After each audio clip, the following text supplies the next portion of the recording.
Yo, what's going on, guys? Get real here. So I want to talk about the argument that, like, Nintendo fans are, like, they only care about the 3D Marios, the Zeldas, the Pokemons, or whatever. And I want to talk about the strong disdain against those types of Nintendo fans. And I'm gonna be real, I get both arguments. Like, yeah, it's exhausting seeing, like, Nintendo fans get upset every Nintendo Direct being like, oh, where's the fucking 3D Mario? Like, it feels wasted. But I honestly get their point. Here's why. Is because, like, okay, think about it. Mario Odyssey came out nearly 9 years ago, as of 2026. There are people, there are children who were born in 2017 who are already 9 or will be 9 this year. I think that's kind of unacceptable, especially when you have things like Astrobot just destroying the competition of, like, what a 3D platformer can even be. You know?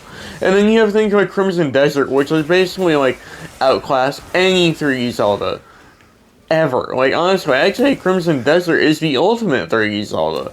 It has all the puzzles, it's got all the, like, storytelling, it's got all the fucking magic, man, of a 3D Zelda. All in one obscenely large package that is so ginormous and huge in scale. Like, alright, here's what I wanted to mention about Tears of the Kingdom. Remember when AJ Aonuma did that little presentation and stuff, that like little 14-minute gameplay demo of Tears of the Kingdom, and then you see him jump off the Sky Island, and there's just, like, nothing, you see nothing new. There was nothing new. That was when I was like, oh fuck, Tears of the Kingdom was my most hyped up game I had ever played in my life. Like, that was the game that I was so disappointed after I played. I beat it the week it came out, by the way. So, like, honestly, like, you can say, oh, Ruben, you got your money's worth, but honestly, like, dude, like, that game has so many more, like, it's such more of an asset flip than any Ubisoft game I played in the last decade. And people praised it like it was this huge Breath of the Wild moment, when really it wasn't. I will say the final boss is very, very magical in Tears of the Kingdom. There are great moments in Tears of the Kingdom, but that's like four parts of the entire game, and those are like the dungeons and like the final boss and like a few parts, and it's just like, dude, like, what are we doing? Yeah. Pokopia is the best Pokemon game ever made. I'm just gonna be real here, like, completely honest. Game Freak has never made a good Pokemon game since, like, Pokemon Black and White on the DS. Let's be real here, alright? Game Freak is the most incompetent, shitty-ass studio in the entire industry, and the fact that they get away with each Pokemon release is kind of a fucking disaster. It's just like, dude, like, what are we doing here? I'm so happy that a game like Beast of Reincarnation is flopping. I was working like, oh, we need Beast of Reincarnation to do well because, like, oh, it'll prove that, like, we want good games. But then Beast of Reincarnation turned out to be complete fucking dog shit to its core, reusing every fucking enemy. Like, it has, like, 4 enemies in the entire game, and it's, like, $70-$60. Like, what are we doing here? Guys, what the fuck are we doing here? Like, actually. But, yeah, that's the first little take I wanted to talk about. First of many tiny ones, but yeah. Okay, argument number 2. Metroid Prime 4. Where do I even start, dude? Like, that was a fucking joke. It was a joke. Dude, the fact that Nintendo, how did you spend $100 million on this? Where did any of that money go? It's not in the cutscenes, because the cutscenes are below the bare minimum. Dude, was the fucking worst writing I've ever seen in a fucking video game. What are we doing? I don't even give a shit about stories often. I don't care. But, like, this is, like, worse than Xenoblade writing. And Xenoblade writing, I think, is fucking awful. I think it's abhorrent. But I like Xenoblade, because they're fun video games, don't get me wrong. But, like, dude, Metroid Prime 4 was outdated in so many ungodly ways. And we're gonna talk about Metroid, so this is kind of a side rant. We're gonna talk about how, like, Nintendo wanted Team Ninja to be, like, a major Metroid developer in the Wii days. Sorry, I just want to bitch about this. Because I played Neo 3. Dude, if we got a dimension where Team Ninja was a prime Metroid developer, dude, we would be living in the worst fucking timeline. I don't want to think about that. I want to think of a timeline where Team Ninja had to make Metroid games for a long time, bro. Anyway, that's a side rant. But, like, dude, Metroid Prime 4, dude, the combat, Horrible, abhorrent, dude. Like, where are we? Like, that should have been the biggest red flag when it got re-revealed. Was that it was just Metroid Prime again?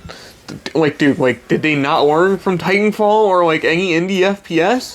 Either Ultra Kill, Echo Point Nova, again, any boomer shooter, Doom Eternal, like any AAA, AA, like indie FPS. Like, you didn't learn anything. And then I'm trying to remember. There was an indie game that's similar to Metroid Prime, like a roguelite.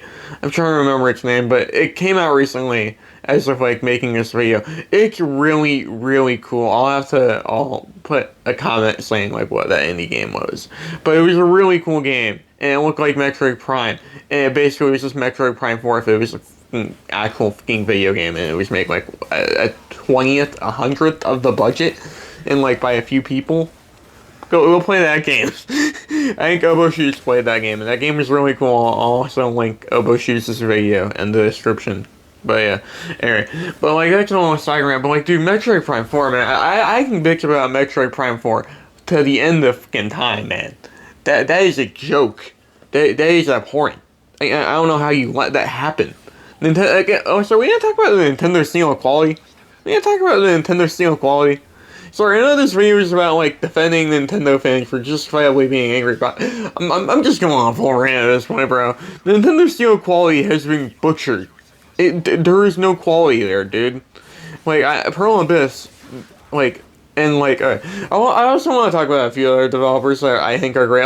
That thing is really off. Let's talk about some great developers. Pearl Abyss, number one.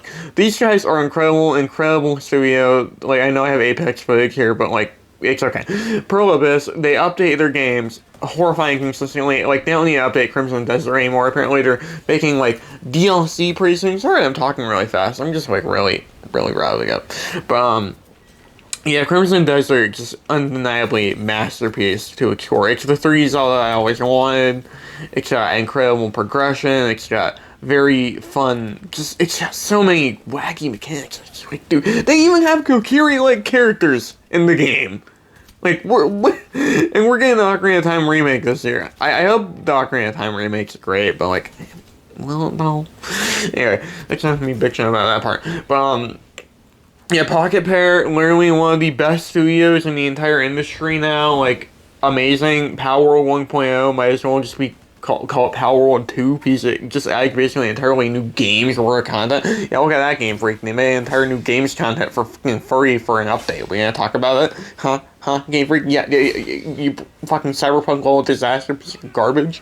Yeah, okay, yeah, I'm actually physically angry. I'm turning into some fucking anti-woke YouTuber in terms of angriness. Sorry, guys. It's just like, bro, I can rant about this industry all day. I'm sorry that I've been making a lot of music. Alright, this is gonna be my last segment. I am sorry that I have been making music like crazy when I could just be rambling about video games and getting infinitely more views and having people actually give a shit. It's fun. I love talking about this industry. I don't know why I haven't been as passionate lately. But anyway, that's my little final thoughts. Nintendo fans, actually, they deserve more, I will say. And they're asking for kind of the bare minimum. I understand the angriness online. I do. Because who the fuck cares about Nintendo right now? Like, that is a Nintendo fan just gasping for the bare minimum. Like, where's an update on the Dust Plugs? Who knows where it is?